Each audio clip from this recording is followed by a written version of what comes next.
കടക്ക് പുറത്ത് എന്നുള്ളതാണ് അവരുടെ ക്യാച്ച് വേർഡായിട്ട് പറയുന്നത്. ഇപ്പോൾ കടക്ക് പുറത്ത് എന്നത്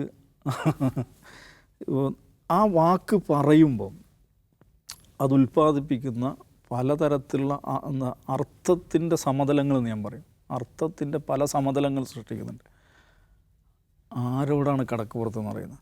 അപ്പോൾ അതിൽ തന്നെ നമ്മൾ കാണേണ്ട ഒരു കാര്യം, ഈ പറയുന്ന പ്രതിപക്ഷത്തിരിക്കുന്ന ഒരു പാർട്ടിയുടെ ക്യാച്ച് വേർഡും അധികാരത്തിലിരിക്കുന്ന പാർട്ടിയുടെ ക്യാച്ച് വേർഡും തീർത്തും വ്യത്യസ്തമായിരിക്കും. കാരണം അധികാരത്തിലിരിക്കുന്ന പാർട്ടിയെ സംബന്ധിച്ച് പ്രതിപക്ഷത്തിരിക്കുന്ന ആളുകൾ അവർ ക്യാപിറ്റലൈസ് ചെയ്യാൻ ഉദ്ദേശിക്കുന്നതാണ് ഒരു പോപ്പുലർ ഡിഫിയൻസിനെയാണ്, ആളുകളുടെ വിസമ്മതത്തെയാണ് അവർ സമാഹരിക്കാൻ ശ്രമിക്കുന്നത്. ആ വിസമ്മതത്തെ പരമാവധി ഇങ്ങോട്ട് പിടിച്ചെടുക്കാൻ പറ്റുന്ന തരത്തിലുള്ള വാക്കുകളാണ് അവർ ഉപയോഗിക്കുക.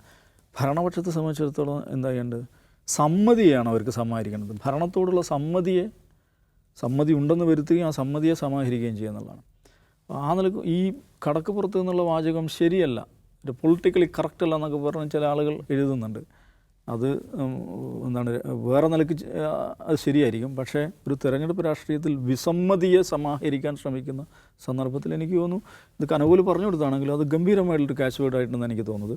ഇനി ഓഫ് കോഴ്സ് LDFൻ്റെ ഒന്ന് വരുമായിരിക്കും.